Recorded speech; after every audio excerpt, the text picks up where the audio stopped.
With master data information, it's possible to easily copy items, customers, vendors, lot and serial numbers. There's a menu and you can create templates for copying, and there's two different strategies to create templates, and you can even combine them. So I'll just show those different strategies. First of all, you could create an item number that you could call a bike template. It could be a production template, purchase template, specific vendor templates, etc. So you can have a list of templates here, and those items could be created with description and posting setup, etc. So the templates will default be all the fields you need, and then you can modify the fields. In this example, I've made a bike template. I've made an underscore to begin with, so I'd get my templates in the beginning. And if I look at my specification on this item, I've removed all the information values, so these are all the fields that needs to be filled in the new item. So copying, for instance, an item is done with the menu copy items, and likewise on the customers, vendors and serial and lot numbers, there's an action for copying that.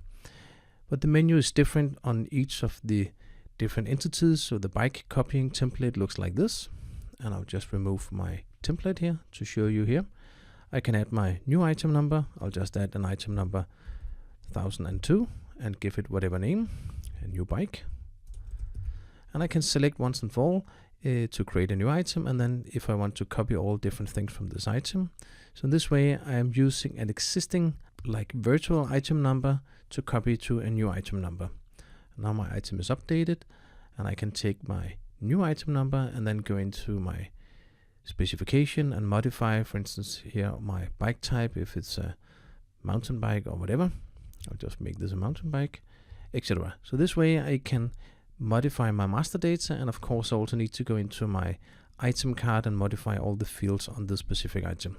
So this is one way of copying. Another way of copying could be to take an existing item number or even the template, and then to copy, and then to define user item template, and of course on the customers and vendors it's customer and vendor templates, and here you can choose a template and you can set it up as a default, and the meaning of this template is to define specific fields that always need to be filled in. So for instance, here on my mail bike, if I go into my template setup on this one, I can see it applies to my item table.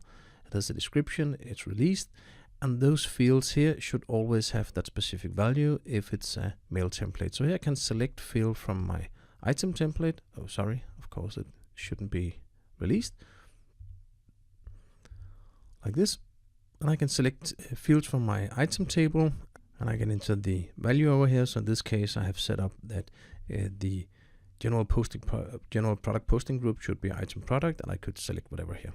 So this way I can define templates on both items, customers, etc. that I want to add, and I can combine those two things. I'll just release this one as well, and I can combine those two things, so I could both use my copying for making a template item, and then on top of that I can add this template which overrides the different fields. So if I'm making new items, I could select if it's a purchase item, mail bike, etc. to make specific fields. This goes for all the other entities as well.